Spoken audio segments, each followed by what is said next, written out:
patience, rebelle bakuna balonde. On a kozanga patience,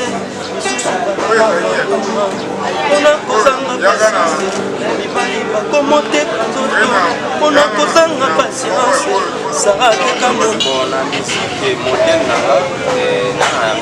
moderne. On a landaka, surtout pas na affrontement na la famille. J'ai les salles aussi à passer. Nalali, tokanga, zamba toto komona, nayoki nalali, tokanga, zamba toto kanga lisusu.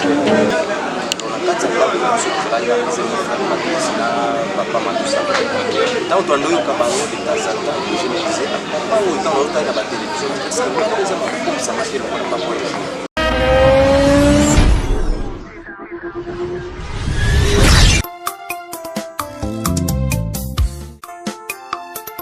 Bonjour fidèles internautes d'avoir suivi votre émission 100% Star avec votre humble serviteur Hassan Loma Gilov, l'international, toujours sur votre chaîne Récit TV. Récit TV, il n'y a pas de déception, Récit TV toujours World, donc dans notre système de Pessa Makambo, nous sommes en Cambo, Leti, Nafil. Oui, fidèles internautes, je profite de vous dire un grand merci à notre boss, Papa Bruno, beaucoup de respect que je vous dois. Un grand merci encore à notre maman Christine Péléo, la patronne, un grand merci à toi. Un grand merci à la femme Céline Claire, qui salue les lois. Un grand merci à tout le monde, pourquoi pas Cristiano Soki, et bien nos garçons de Paris. Un grand merci à toi, Patrick Simple, et pourquoi pas Patrick Ebete de Paris. Un grand merci à toi, Grady Kimana, et pourquoi pas Christian Malou, notre caméraman. Un grand merci à vous. Fidèle internaute, je vous annonce que je ne suis pas seul sur le plateau. Je suis avec mon invité de jour, donc Christian Malou, on l'a ramené déjà. Bonjour papa Gilov, ça va très bien. Ok papa, un peu de présentation pour les Récit TV.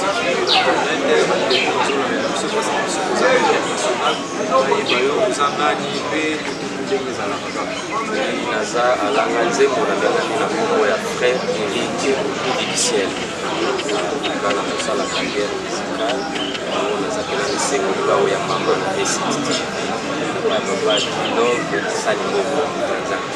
Ok, merci beaucoup, c'est pour vous frère Eric Dixel, donc mon frère musicien chrétien. Je suis avec lui, on va bien parler avec Eric Dixel, on va bien savoir le message de la Récit TV, donc restez toujours fâchés, nous regardez tous en la radio, vous s'abonnez parce que vous sur votre chaîne Gilov TV, Récit TV, Banga, les types la film, vous la frère Eric, tout le monde. sango liboso ezalaki tozopanza kombo na nzambe na nzela ya misiki naza na mosala na studio nzambe azosala tosilisaki version ya audio parce que tokosala phase ya kosala baasa babio tosali mpe deja ndambo ya babio tozoprépare siko cover wana tozoprépare yango po eannonce déjà eza na kati ya yango tozwi baextrait banzembo ndambo otango bato baoyoka baza na biso bayekisa yango tokoka wapi te eza na kati ya tokokodingi na kombo ya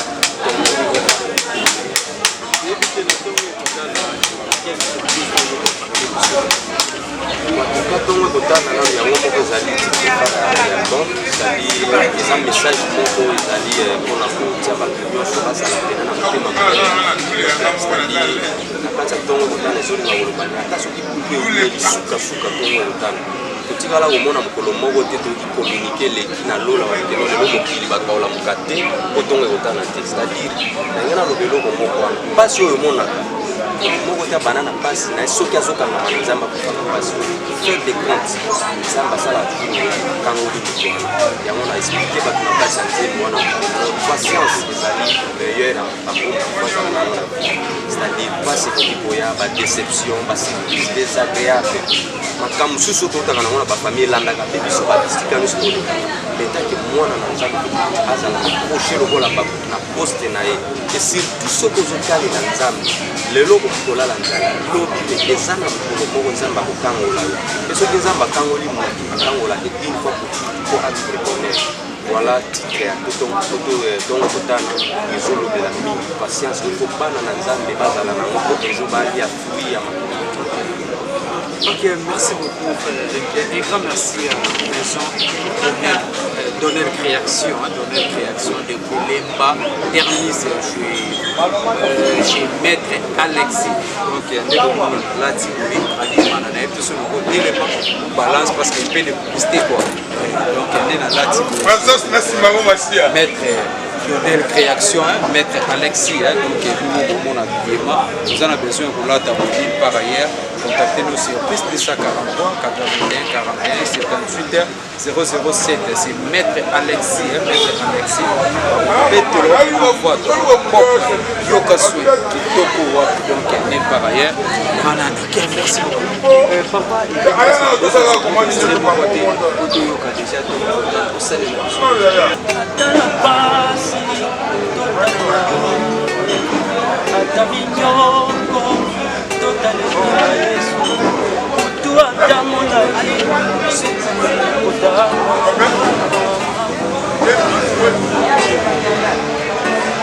Ona kozanga patience ebele bakona balonge ona kozanga patience misusu bakoma ona kozanga patience mibali bakomoteka nzoto ona kozanga patience sarakeka mobali na epana mwana mosala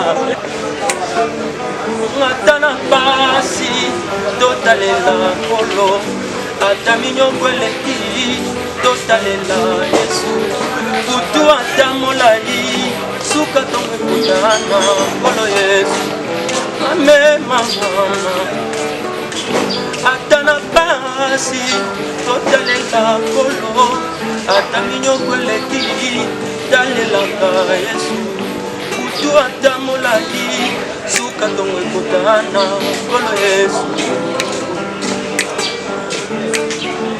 mpona kozanga patience ebele bakota baloge mpona kozanga patience lisusu bakoma bandeko na bango mpona kozanga patience mibali bakomoteka nzoto mpona kozanga patience sara teka mobali na epana mwana mosala agare mpona kozanga patience ebele bakota ndako ya nganga nganga kosaka nganga kufaka okango nganga koki kobongola motema lobi bakomi kosalela nzambe talelaka kolu ye akosaka te talelaka Jésus ye abongwanaka te talelaka Yesu akokisamaka bilaka na ye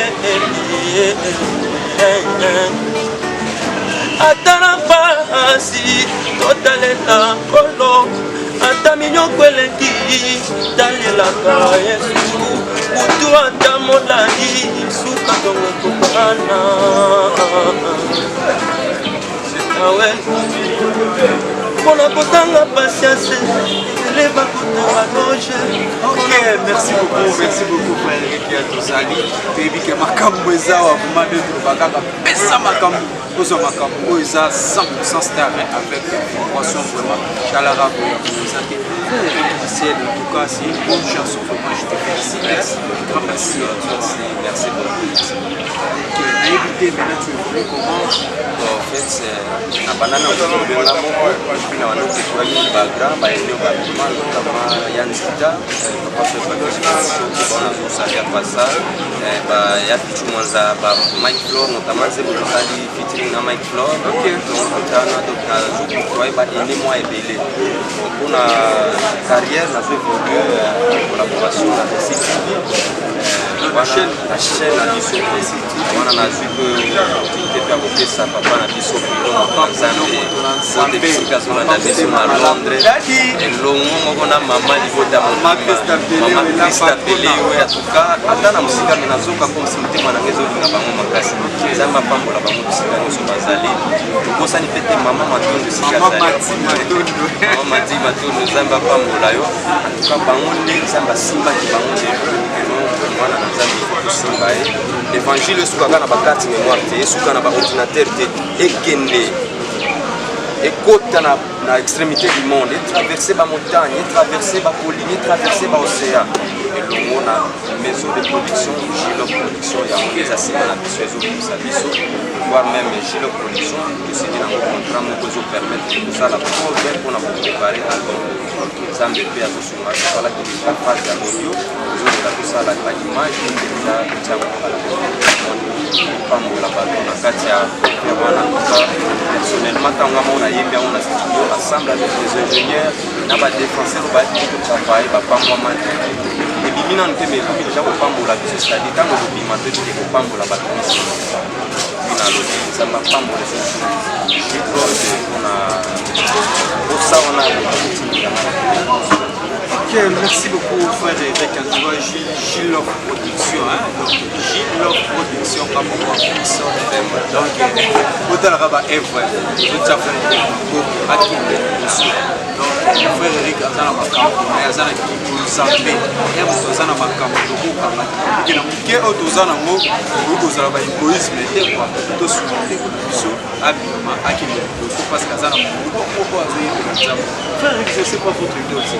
Bon, la musique moderne nanga na pe moderne aona landaka soki tali na appartement natalaka mingi yama ekalaka j'ai les salles ya pasa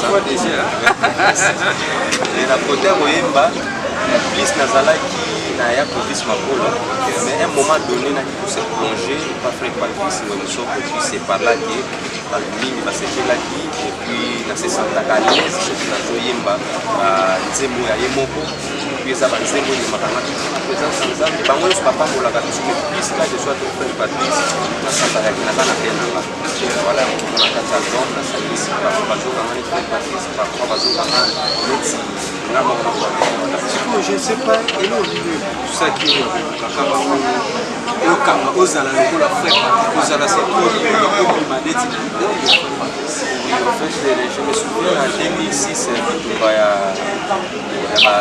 politique na biso kaka wana kutema na bisimani bitumba wana ezalaki 6 jours ntango bato ebele bakufa na bitumba wana ntango biso nzambe asala biso mingi na kati ya ndako na biso tozalaki apesema frère Patrice na papa Matusaka ntango twandoyoka bango de temps en temps je me disais papa oyo ntango azotali na batelevizio est-ce que moko eza bakokisa makelo mpona papa oyo souci ya motema na nga nzambe akibekokisa puis c'est plus tard que j'avais compris nasenga nzambe ejour il faut nakoma koyemba ndenge nanga papa ndenge ayemba na bamodele depuis papa banda kosala wembela nzambe toyoka ete na makambo mabe toyoka ete na bakere na badisipite na makambo moko peut-être mabe oyo ekoki koscandalize moto alors nga nalingaki nasatache mingi na ye kusaki na comportement na ye na bamessage apesaka na nzembo na ye na lolenge ne ya koyemba ndenge ememaka bato na présence ya nzambe nabaki na tokola modele na mabe. Ok, merci beaucoup frère.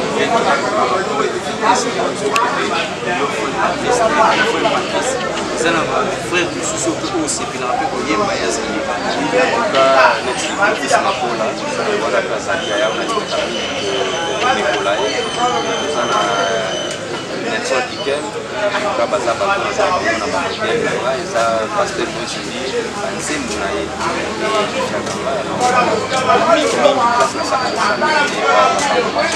ok, est-ce que toi tu as pu tout ça là frère Eric a Congo na bobi frère Patrice na deuxième vraiment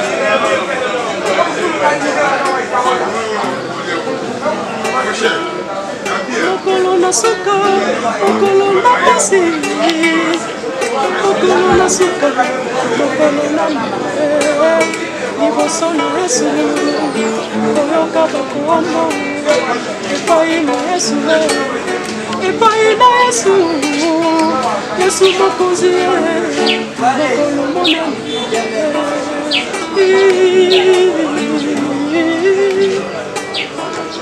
nalali tokanga Nzambe tata komona nayoki nalali tokanga Nzambe tata kanga lisusu mpona yoka ndenge nini okosala talanga lelo lokomiko ndenge nini okosala nalali tokanga Nzambe tata komona nayoki te pardon tala nayoka te koyoka koti yanga libanda te koti ya sali libanda te koti ya pino libanda te Nzambe asali na yo toleli kotisa biso na yo misala tosalaki emema biso na yo Nzambe ya matondo Nzambe ya mama Kristo Nzambe ya papa bibi salamono nalali tokanga Nzambe tata komona nalingi nayoka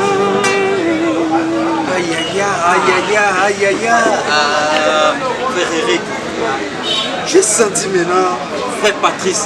Donc, tu as gagné le soir. Je vote avec mon Frère Patrice. Un enfant, la mise sur mon frère, c'est. Il était bénissé. Mais ça va être sur mon Frère Patrice, il y a presque le qui est mon frère aussi. Seigneur m'appelle de ta part, bien sûr. Je réponds, Sauveur fidèle, voici, je suis à toi jusqu'au bout, je veux te suivre, les mauvais jours, à toi pour mourir à vivre, à toi Jésus, pour toujours, je veux vivre comme Jésus. Et mon modèle, je veux vivre comme Jésus, toute ma vie, je veux vivre comme Jésus.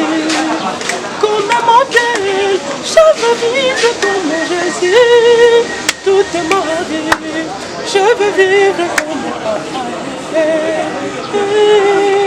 Je veux vivre comme Jésus, toute ma vie, quand tu marches là-bas, je n'ai le bruit avec des comprimés, ni un cordat de buvette. Attends, je prends ma guerre, ça lui rend des témoignages qu'il est vraiment fils de Dieu. Je voudrais m'aimer comme Jésus. Je veux vivre comme Jésus. En tout cas, je veux vivre comme Jésus, je vais imiter Jésus, je vais adorer comme Jésus, je vais faire une vie comme Jésus-Christ. Amen. Elle est ma prière. Amen. Et en tout cas, je sens. Pas de commentaires. Non, il y a beaucoup de messages. Frère Patrice, il y a eu, hein? Moi je salue Papa Patrice. Bon, et Papa Patrice n'a pas de l'ennemi n'a pas prière matinale. Et non pour la coupe, mais pour la donc ils ont un modèle. La mon garçon, on a venu na besoin de la bala, nous besoin de Cristiano Cristiano. Parce que comme on a une tactique Cristiano, mais aussi la keno a comme imiter. Alors je me sacrifier na bané au le Canada na qui la fait Patrice Nathalie Lolenga sala akita na ye. Lolenga koyemba Lolenga se comporte na kali. Nazali ko imiter malene. Mais vous avez un bon terme. En tout cas, je suis à bon terme. C'est que tu chantes bon. La message, papa n'a pas programme, papa Samé la papa n'a pas programme, en tout cas, ma caméra sur la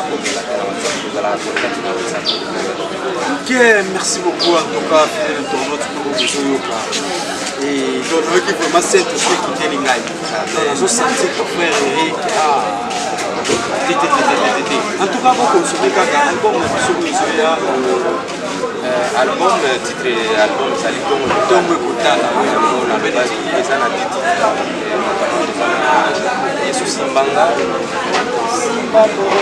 Moinanga sepelisa motema nanga Simbabo moinanga mwana na yo sepelisa motema nanga nalembi mingi Simbanga Simbanga Bolo Yesu Simbanga naza mwana na yo soki yotikinga Yesu nani yokanga Simbanga na loboko na yo Yesu sokosimba nayembi nakobika yolo Simba morphelin Simba babebe Simba Bétidian Simba papa Gilo Simba papa Brino Simba mama Mati Simba mama Matondo Ango bakuma te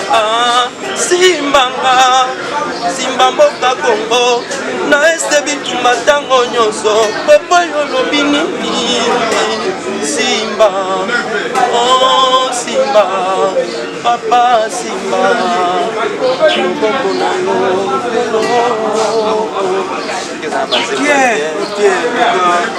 à sentir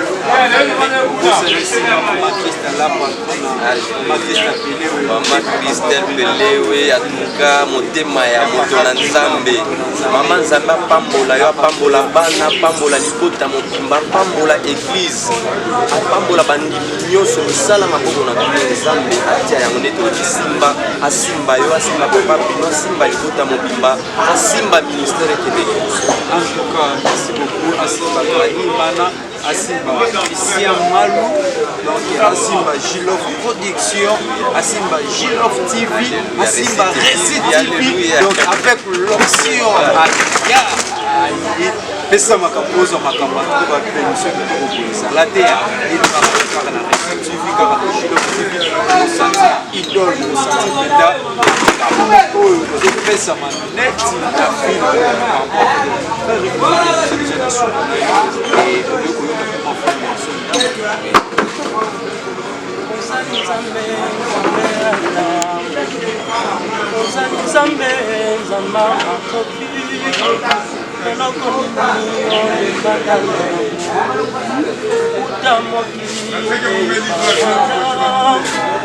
likambo nyonso ozanga jamais solution eloko nini oloba esalema te amona epana yokolo yosalelanga bikamwana yo soki mpengo yango ekoki te yotata elemo ya kinya ya motema nanga yawe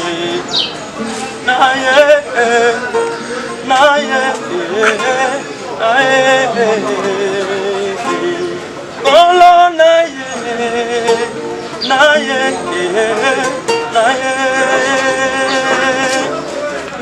maladi nini obikisaka te bobola nini osilisa te mobali nini oboya ye abala ye mwasi nini oboya ye aboda mwana kelasi nini oboya ye asilisa ye esalema te mpe na yoka te yango na epana yokolo yosalelanga bikamwa na yo soki mpengo nango ekoki te yotata elemo ya kimia na motema yawe yango nasengi na yo kolo Yesu lobelanga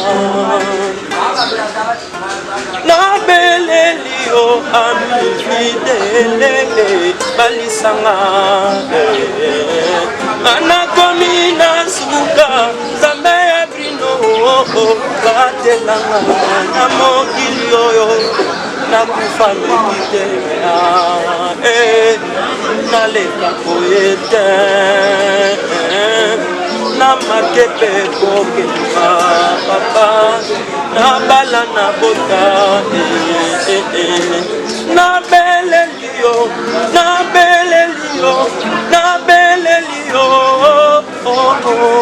papa pusana tete eleshekina yo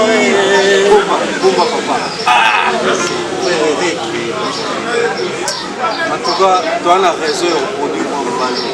Parce qu'avec moi, mon ballon, je sens que là, au salle succès, au y parce que biso aux chaînes awa kiss Zamba pambola Peleu, Zamba pambola bato nyonso bazasimama mpona kosunanga ezala physiquement, matériellement na baconseil ya nzambesinga epuis makambo ya ntongo lutana eza na baservice ebele banzembo ebele eza chanson atanga moso mpona kosambela banzembo mosusu ememakanga toujours eza satana esungakaka na bandambi na batelefone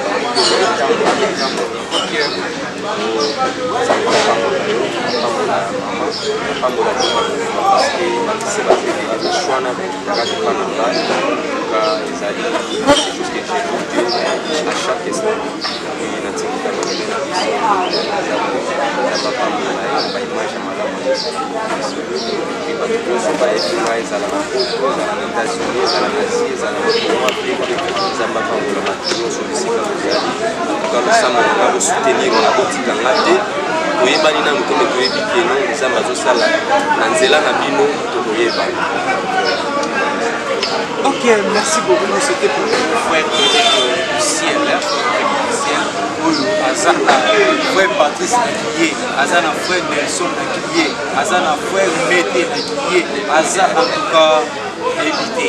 Rendez-vous pose la confère aussi la pose de l'album na bino dans la soleil en bientôt nous allons vous être disponibles pour la par-ci par-là donc nous allons vous être aussi de la passe de pas de déception. Merci beaucoup na bino pour soutenir Hassan Gilo international. Grand merci à toi maman chérie maman Emmanuel, grand merci à toi, grand merci à papa Mboma, pourquoi pas maman Blandine Mboma, Emmanuel grâce avec Esther, un grand merci à vous, un grand merci à ma femme Batou, pourquoi pas la belle donc je production, je vois directement mes artistes, des jeunes talents, il y a Souja Boy et El Matador, El Mandel Sauvage, et pourquoi pas il y a P5K, donc P5K l'artiste, un grand merci. Un grand merci à tout y a beaucoup de personnes qui ont la pourquoi pas Madame Sarah depuis le Star, un grand merci à toi, un grand merci à toi, pourquoi tout ce soutien à la